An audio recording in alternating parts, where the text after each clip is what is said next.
The date, remember, was June 22nd, 1941. The explosive, thunderous force of the Blitzkrieg swept down these roads in the darkness, hours ahead of ordinary German soldiers who simply walked into the battle. The Russians were sledgehammered into a disorder and chaos of catastrophic dimensions. The catastrophe was so complete that it may, ironically, have saved Russia from collapse. All communications were lost instantly. No one knew how bad it really was. Even Stalin didn't know how bad it was. Think how many men fought on to their deaths, not knowing that the German fire war was an equal hell everywhere. This was the Russian-German War.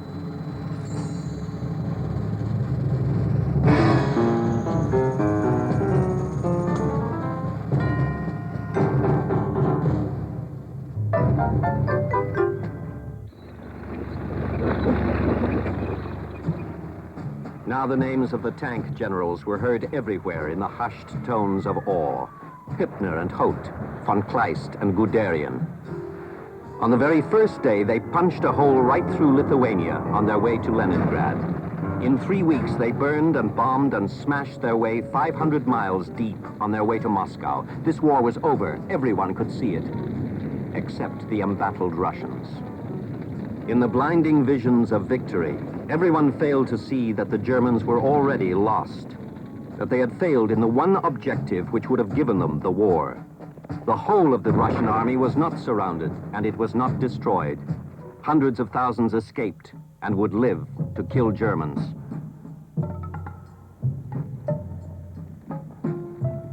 The first German soldiers had already paid the ultimate price. Grief went singing back to Germany on the words of triumph. Some didn't live to see the Germans arrive. At Tartu, in Estonia, to give one example, the Russian secret police, the NKVD, emptied the prison and murdered the inmates.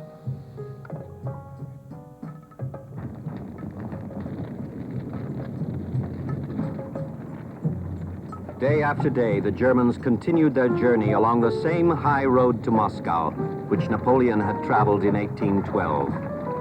It was a repeat of the story, done up in modern technology. Every German soldier could sense this irony. This time, of course, Hitler would change the ending, and the ghost of Napoleon would glow with envy. Hitler moved his headquarters out of Berlin to the new bunker at Rastenburg in East Prussia. He invited Mussolini up so that he might strut and crow about this latest and greatest evidence of German superiority.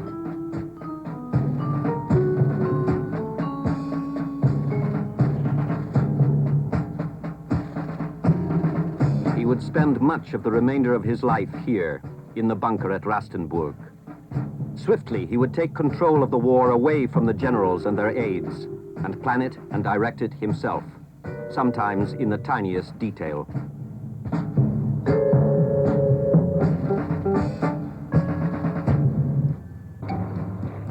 Meanwhile, the Russians, behind the face of terror, were doing everything they could to avoid falling apart and collapsing as all others before them had.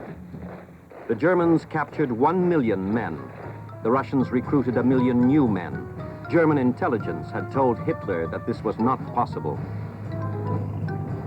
Everyone in this enormous country seemed to sense and face the desperate finality of the situation. It was a struggle for life. Not the lives of individuals, for 25 million were dead, dying, or would die. No, it was a struggle for Mother Earth, Mother Russia herself. People worked themselves to exhaustion and even to death. Before the end of 1941, 1,523 industrial plants were moved east of the Ural Mountains, out of immediate reach of the Germans. All the while, the Germans kept coming, never slowing, inexorable, unrelenting.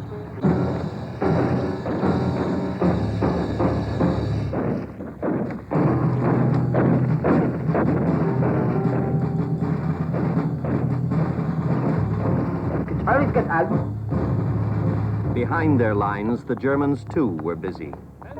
The Einsatzkommandos, were loose among the population like foxes in a hen roost.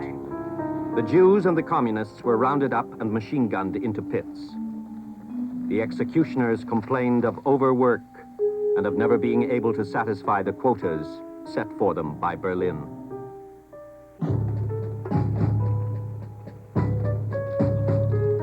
Ordinary soldiers increasingly were left to take what they could from the land. The supply lines were now hundreds of miles long, and Germany did not have the means to feed both men and tanks. Men could look after themselves. Soon there were no clothes, no underwear, and men stopped taking baths, and they stank and became diseased. And this was only the beginning of the 1,000 miles into Russia and back again. On Stalin's orders, the people tried to deny the Germans everything, even a stick of wood to make a fire to boil water. Peasants put flames to their own homes and then retreated to the east, heartbroken.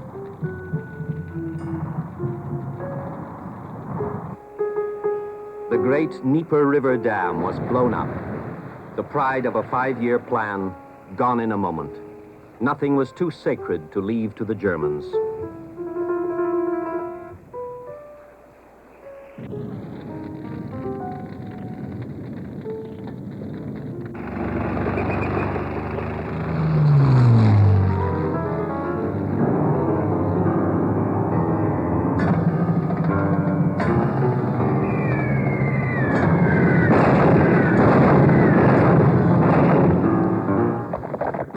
The fighting rose to a shrieking pitch of madness.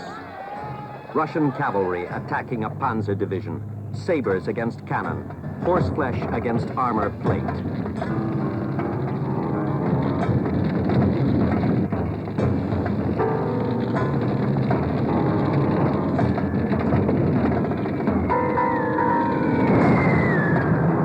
For the Germans, the battle began to acquire a routine which was psychologically devastating. Every day there was killing to be done, push forward and kill some more. Russia was infinite and unending. The landscape never changed. The killing never stopped.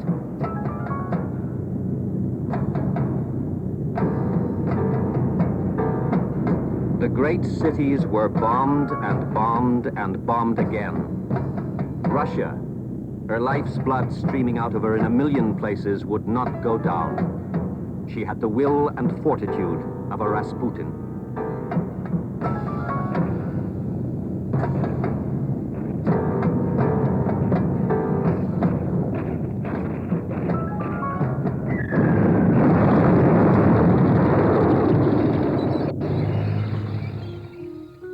The road to Moscow was seeded with tank mines, tens of thousands of them. Even with the war sweeping in on them, the Russians were producing arms and ammunition at a far greater rate than the Germans. For every old tank destroyed, they produced 2, 3, 4 of the new T-34 tanks. Shells would seldom penetrate the T-34, and the German gunners raged in frustration. Snipers stalked the land, and the telescopic sight framed a new portrait of death. In the captured towns and cities, the enemies lurked, undefeated, deep in the shadows, poised like wounded animals ready to spring. Stalin's orders to his people had been vicious and frightening. Kill Germans. Kill them with gun or bayonet or knife. Tear at their throats with your teeth. Do not die without leaving behind a German corpse. In city after city, the Germans struck down the vestiges of communism, and some people cheered them. None of them knew that Hermann Goering predicted the death by starvation of 30 million people in these very same places. It was too bad, he lamented, but then it wasn't Germany's business to feed these people. For all her new efforts, Russia's most effective weapon was a cruel and cold-blooded one, the weight of flesh. Never did the term cannon fodder have more meaning. Men were marched out of the recruiting offices and into the German guns without training. For the Germans, it was often a fish-in-a-barrel kind of hunt.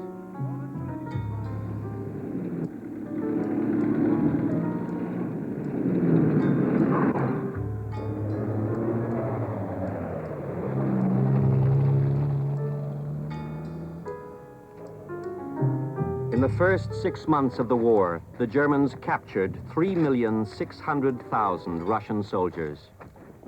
The Russians themselves rejected these men as traitors, and Stalin threw their relatives into prison to pay for their treason. His own son was captured in the first months, and he imprisoned his daughter-in-law to make an example of her. Few of the prisoners would ever know this or have the will to care. The Germans caged them and left them to starve to death or freeze in the cold of the coming winter. Only Goering could find any humor in this. He laughingly told of ravenous Russian prisoners who killed a German guard and ate him.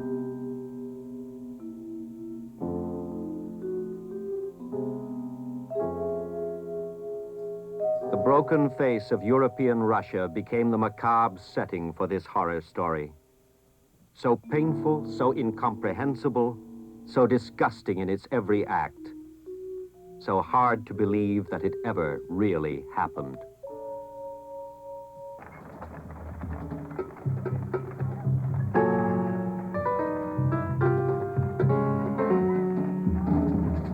The Germans continued their advance on Moscow, determined to thrust to the very heart of this enormous country. The unending routine of travel and battle was relieved only by the crossing of the great rivers and the reduction and destruction of the towns and cities along the way. This unremitting pattern was not broken until they approached Smolensk. There, the very nature of the war itself changed. At Smolensk, the Russians knew they had to turn and fight with every resource. Moscow was still 200 miles to the east, but in the sweep of the Russian countryside, Smolensk was the last real point of defense before the capital itself became the objective.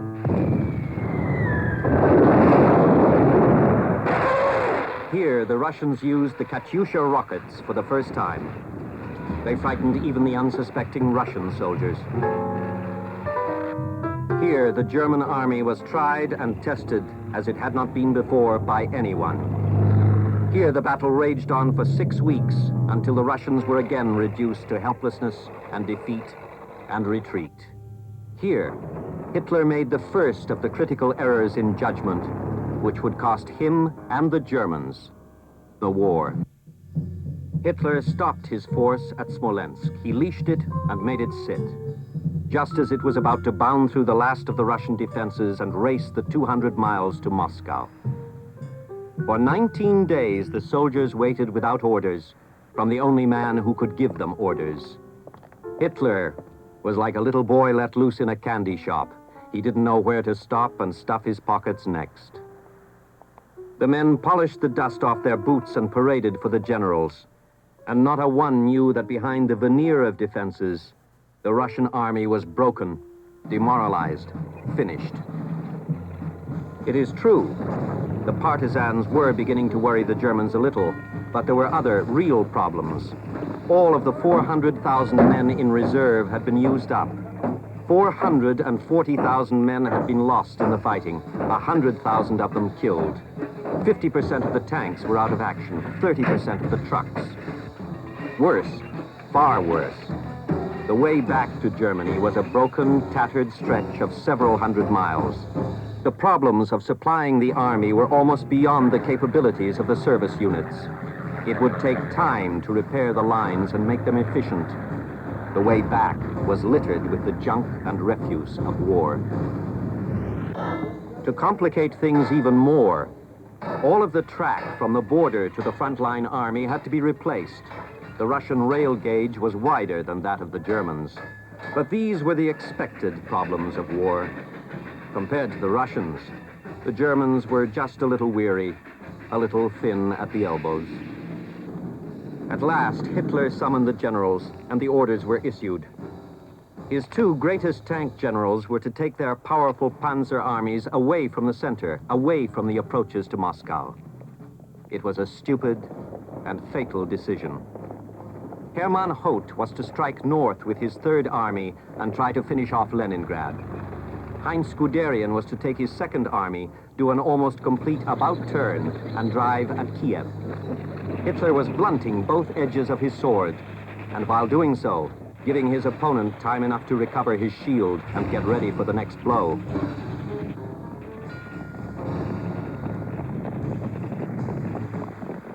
The battle for Kiev was really the battle for the Ukraine. For weeks, several Russian armies kept the Germans out of the city, but the panzers raced past them and penetrated 150 miles deeper into Russian territory. Khrushchev and Marshal Budyonny, the two men in charge, pleaded for a retreat. Stalin ordered them to stay where they were and die if necessary. Guderian raced his tank southwest, cut off the Russian lines of retreat, and Kiev was lost. The Germans claimed 665,000 Russian prisoners. Even allowing for the exaggerations of the time, 4 whole Russian armies were lost. Hitler called it the greatest battle in the history of the world, and in some aspects it was.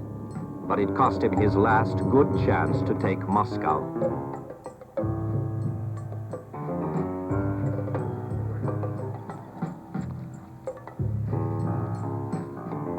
The local quislings were summoned to oversee the German will in the Ukraine. Then, much too late, it was back to the business of Moscow. General Guderian's smile hid his growing uncertainty. It was Guderian who had given Hitler his first lessons in panzer warfare. He was the winningest general in the German army, a man of irrepressible optimism. And now he, of all people, had doubts that the invincible invaders could remain that way much longer. The desires of both sides were certainly reduced to their simplest expression. The Germans had to take Moscow. The Russians had to hold it. The Russians took advantage of the time Hitler gave them at Smolensk to fill their ranks with raw men, the weight of flesh again. Cannon fodder. Few got any training. Some didn't get rifles. All went into the great maw of the German meat grinder.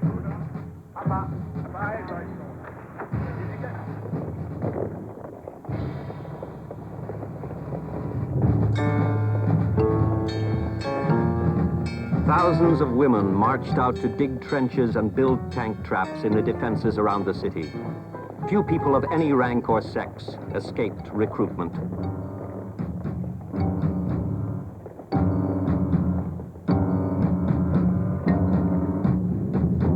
The battle began on the last day of September.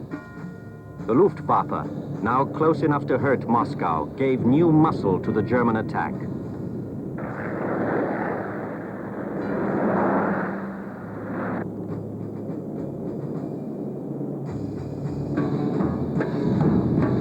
The next 2 weeks were black disaster for the Russians.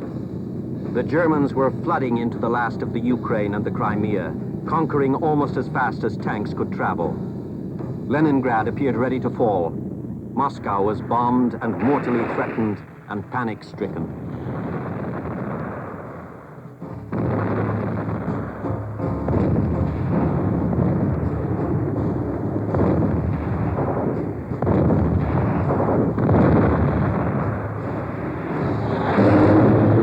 In 2 weeks, the Germans raced up to the gates of the city. Along the way, 2 more whole Russian armies were surrounded and captured. Hitler claimed 650,000 prisoners.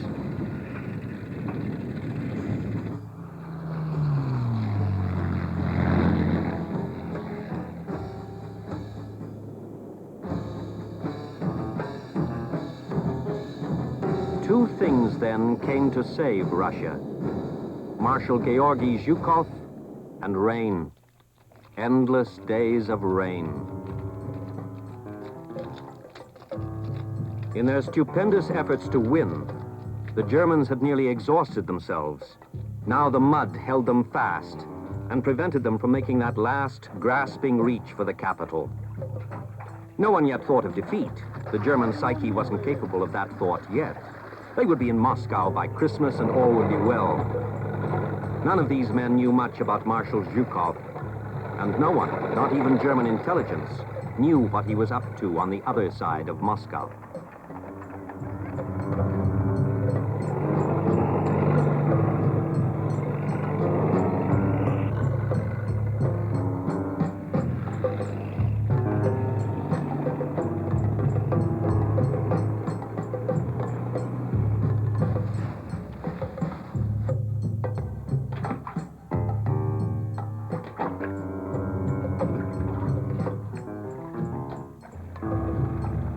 Everyone prayed for cold, for the ground to freeze so they could get moving again and get this bloody business over with. Their prayers were answered.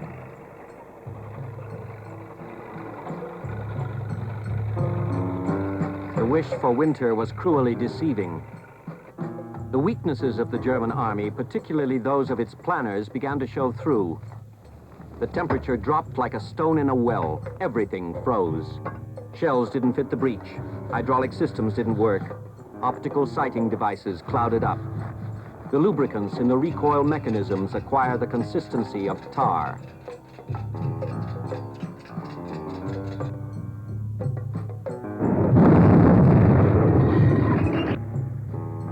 Machine guns jammed after a few rounds. Automatic hand weapons would fire only single shots. Flesh stuck fast to frozen steel. Skin peeled away in strips when bare hands tried to let go. Men began to lose their fingers and toes, their hands and feet, their legs and arms, their lives to the cold. The Germans had never considered, had never planned for the contingency of fighting on through a Russian winter. The tanks, when they had fuel, when they had ammunition, attacked. Surely it was only a matter of a little time. A depressing, painful, exhausting time, yes, but the Russians were nearly bled white. You could see that from the pitifully few thousands who now stood in front of Moscow. They fought stubbornly, but surely this was the last, desperate, twisting agony of a defeated army.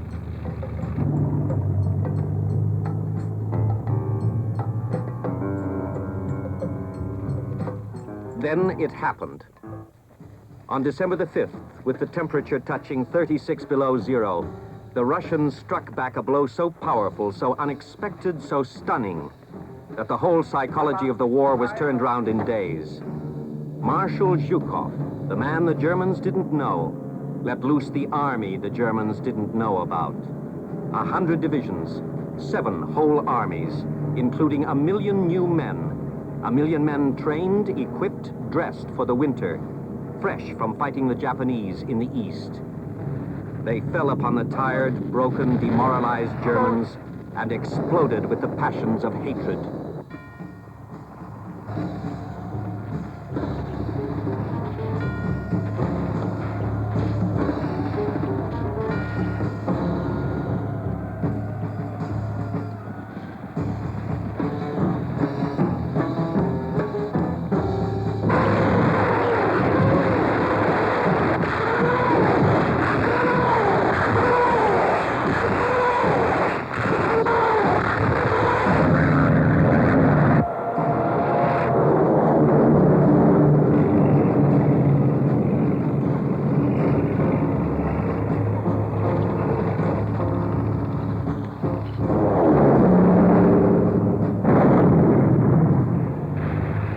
Everywhere, people began to think a new and previously unthinkable thought.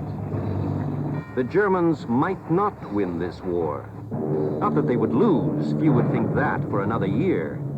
But German victory had ceased to be the unquestioned, inevitable thing that it had been. Now the sides were turned, and all of the advantages seemed to fall to the Russians. The Germans, in bewilderment and despair, were thrown back 10 miles, 20, 50, 100, 200 miles.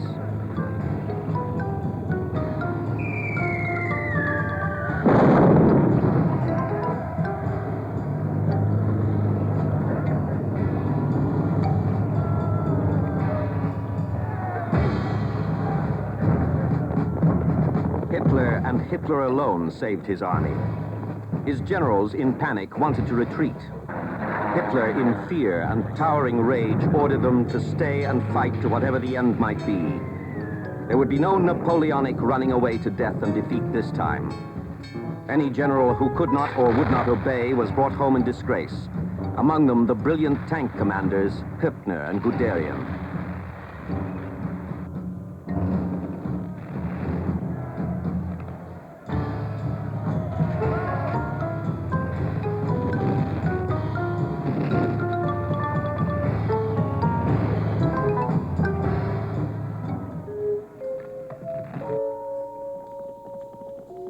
In their tracks, the Germans left evidence of their ruthless treatment of anyone who tried to stop them. The frozen bodies of partisans twisting like puppets in the cold wind. No Russian gave a care for those Germans who puked out their Christmas dinner of frozen horse meat or froze to death while squatting in the snow to relieve themselves. By the new year, Berlin was counting the cost. 800,000 men lost, 200,000 of them killed, and Russian losses, they had passed the limits of imagination. 5 or 6 million killed, wounded, captured, missing.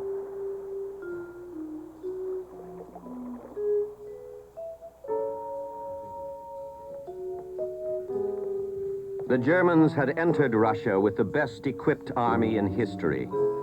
Now they were reduced to pathetic attempts to keep themselves warm.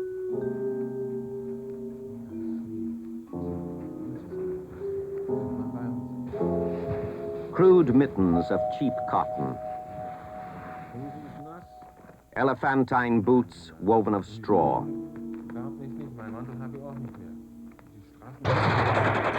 It was the worst winter in 140 years.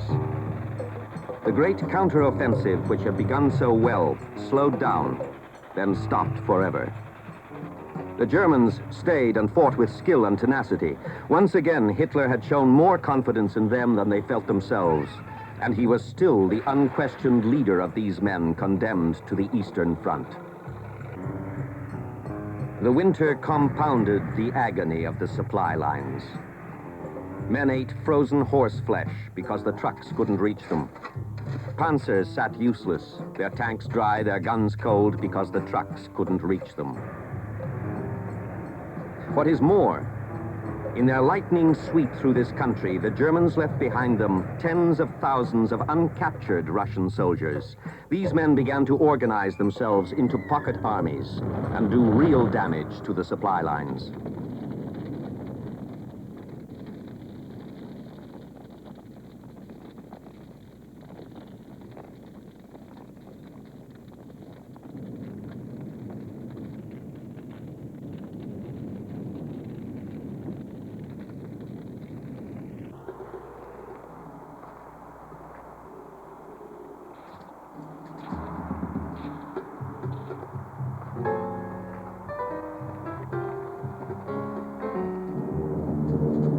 In the intense drama of the defense of Moscow and the counteroffensive, no one had time to hear the story of the hell on earth that Leningrad was living through.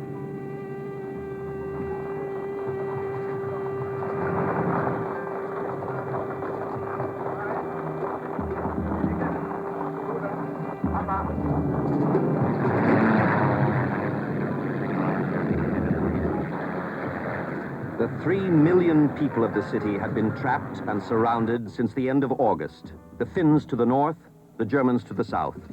They had been bombed and shelled and attacked relentlessly, perpetually, unmercifully, day and night. And they wouldn't give up.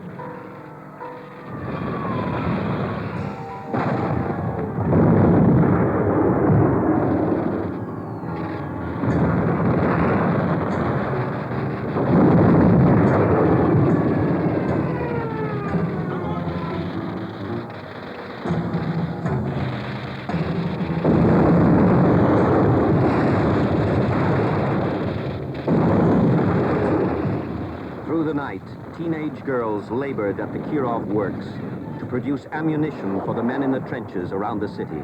These trenches, nearly 16,000 miles of them, had been dug by women, mostly. Old men and women built the 17,000 firing points and 4,000 pillboxes in the homes of the city. This place would not be taken without a flood tide of blood. A battle which would match in horror anything the world had ever seen. Hitler's hatred of the city grew with every day. He ordered that it be smashed and leveled to the ground, that no one be allowed to give up, its people to be shot or starved or driven out. The bombs and shells set the blood flowing, but they failed to break the will of these people. There was death, death everywhere. Mothers and fathers, the old men in the trenches, the young girls in the Kiev works, and the children. most of all, the children.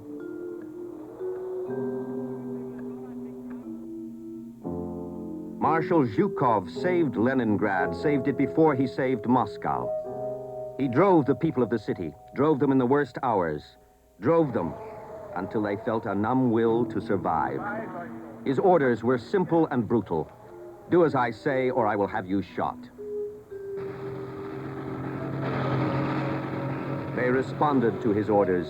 They learned to take the bombs and shells, and they helplessly accepted the slow, excruciating pain of starvation.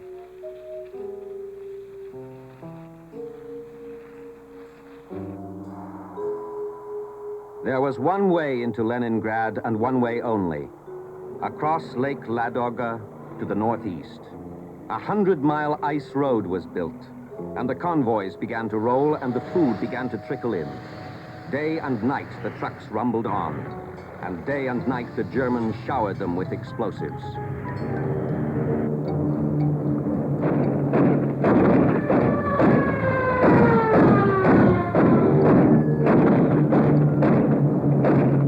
Men went on careless of their own lives. All over Russia, the same phenomenon. Individual life was not precious, just so long as there was a Russia and Russians, and always would be. It was a response incomprehensible to the Western mind. Whatever food got through, it was not enough, never enough.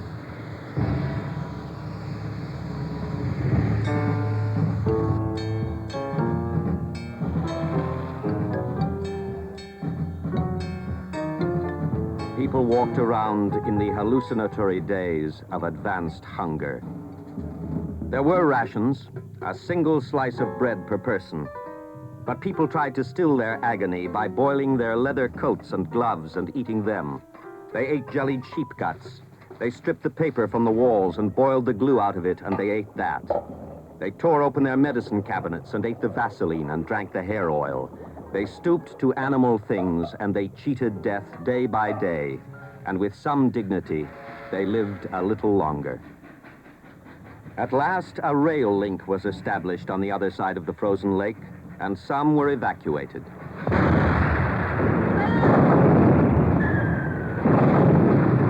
The city survived nearly 900 days of this strangulation before the German hold was broken and Leningrad was relieved. In this testament to the limits of the human will to live, 1 million people died. The gun was big enough to have a name, Dora. The Germans built it to shell the Maginot Line. It was not needed there, and now it was being brought up to level Sevastopol. In the summer of 1942, the Germans had recovered from their first winter and were busy reversing the Russian advances. Two important cities, Kerch and Kharkov, had been taken, and now it was the turn of Sevastopol. On the face of it, the city was a flaming ruin, with buildings collapsing minute by minute in the bombardment. Like Leningrad, a whole continent to the north, it was surrounded and had been for more than 200 days. But unlike the people of Leningrad, these people survived not in the ruins, but under them, under the raging inferno, in enormous caves dug in the rock. Time after time, the Germans threw themselves at the defenses, and each time the city would not fall.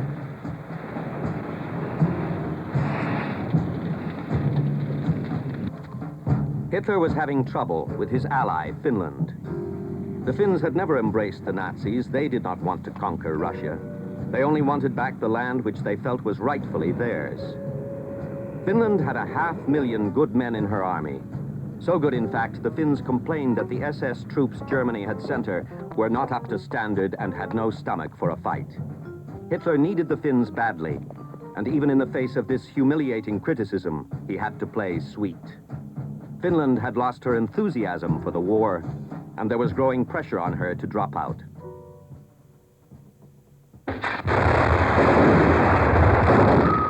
All the while, the siege of Sevastopol continued.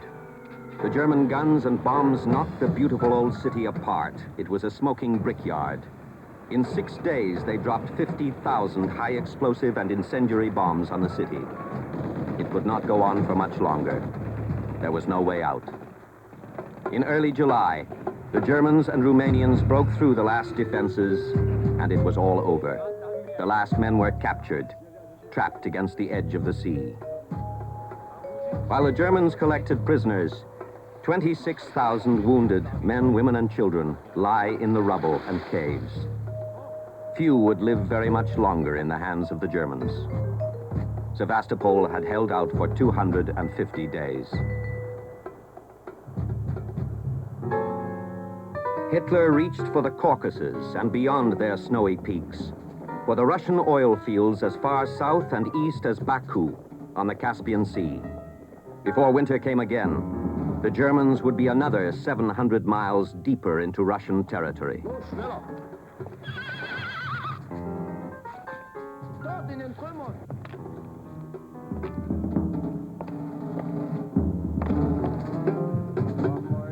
In these men, you could see the changing face of the German army. It was becoming less and less German. Virtually all of the fresh troops coming into Russia were Romanian, Hungarian, Italian. Even the SS was turning France, Belgium, Holland, Scandinavia upside down in search of their special breed of man. 1/3 of the German army in Russia, 52 divisions, was now non-German.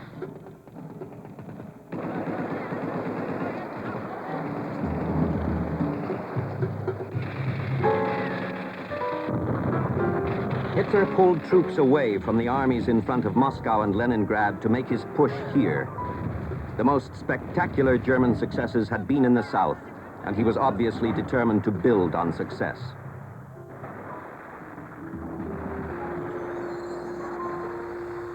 At last, the great convoys were beginning to make their way through from the arsenals of the West. Before the war was over, the Americans, British, and Canadians would send the Russians 12,000 airplanes, 10,000 tanks, 210,000 cars, 427,000 trucks. They would march in American boots and eat tinned Spam until they knew almost no other taste but tinned Spam. They would never like the tanks they were sent.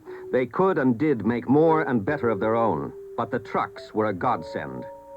Russia had no auto industry, and without these valuable vehicles, she could not supply swiftly moving armies in pursuit of the Germans. But the Russians would not be eternally grateful. All the Spam in the world could not pay for the lives of the millions who were dying to stop this man, Hitler. All through that long, hot, dusty summer, the Germans went on in the same depressing, relentless, infinite routine. You could march on as far as your legs would carry you today, only to march the same distance tomorrow. To get where? Nowhere. Often they ran out of gasoline. Frequently, there was no food.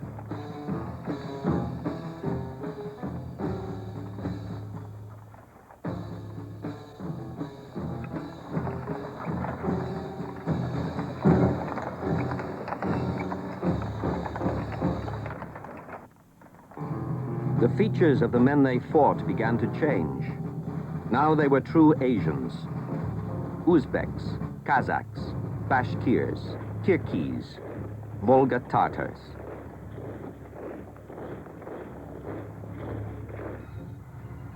They captured oil fields only to gaze in despair at what the Russians had done to them. It would take months of German skill and industry before they would be of use to anyone. Behind them, in the mountains, they left thousands of these strange Asian people uncaptured. They now organized as partisans and would hurt the Germans every day they stayed here. Once again, Hitler made the same fatal error, ignored the lesson he never learned. He split his forces and halved his strength. He would not only storm the Caucasus, but would also take Stalingrad on the Volga, head on. What could Stalingrad mean to him? A year's supply of oil had already gone up the Volga. The city was an industrial fortress. The river and the rail lines to Moscow could be cut much easier if he attacked farther south. Perhaps his only reasoning was the name of the city itself, Stalingrad. The city got it first from the air. The Luftwaffe rained out every bomb the Germans could carry into Russia. On the very first day, 40,000 people died in a horrible, fiery sea of incendiary bombs.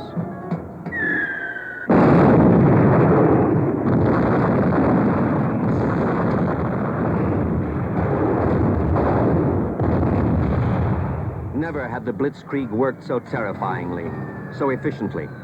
The bombs, the bombers, the Stukas, the guns, the shells, the tanks. The men with the machine guns and the flamethrowers. Stalingrad burned away to a skeletal shell of roofless walls and rubble. The survivors fled, leaving the stage set for one of the worst horror stories in the whole long history of human misbehavior. For 80 days and 80 nights, a mincer, a meat grinder, a slaughterhouse, one against one, one on one. God give me the luck to spill your guts before you spill mine.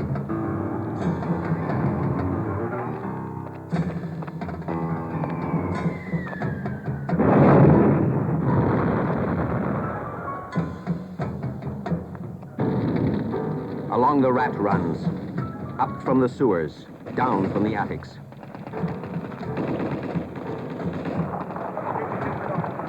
The sound, the noise, madness, screaming madness.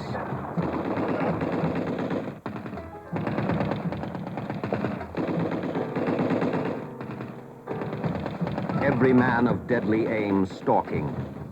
Standartenführer Heinz Torvald, master German sniper. Got him, dead.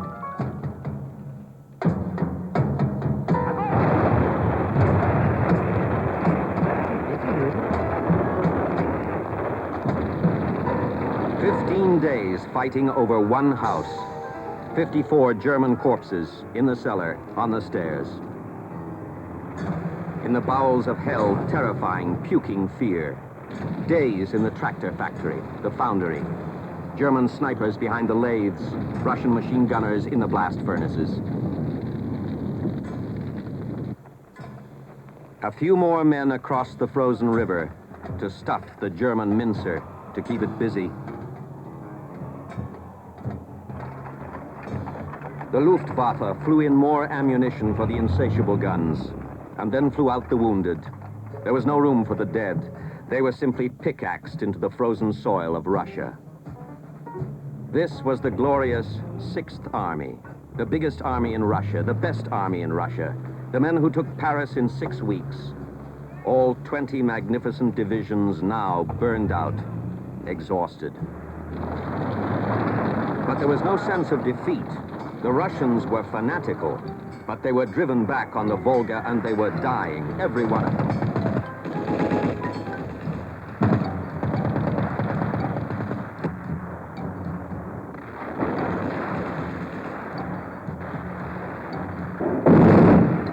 And then Zhukov opened his deadly bag of tricks, and out came another surprise army of 1 million men, heaving in through the Italians and the Romanians on the weak sides of the German army.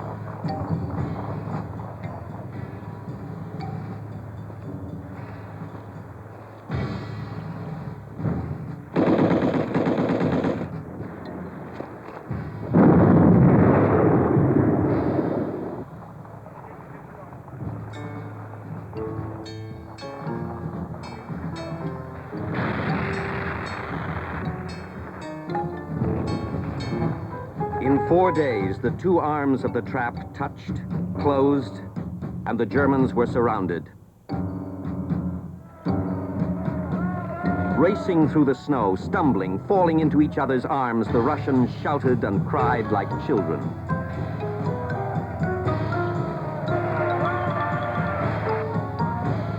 Hitler refused surrender. He refused any attempt to break out of the trap. The Russians drew the noose tighter and tighter. The Germans froze and starved and committed suicide and died fanatically, defending useless, broken piles of brick. And then it was over. 24 generals and 91,000 men. All that remained of the 285,000 who had come to capture Stalingrad, for no good reason. Hitler had made General von Paulus a field marshal the day before and had reminded him that no German field marshal had ever surrendered in battle. Von Paulus was the first. Once again, the whole psychology of the war was turned round. It was possible to think that Germany might lose. You could see this heresy undisguised in the despairing face of the new field marshal, Friedrich von Paulus.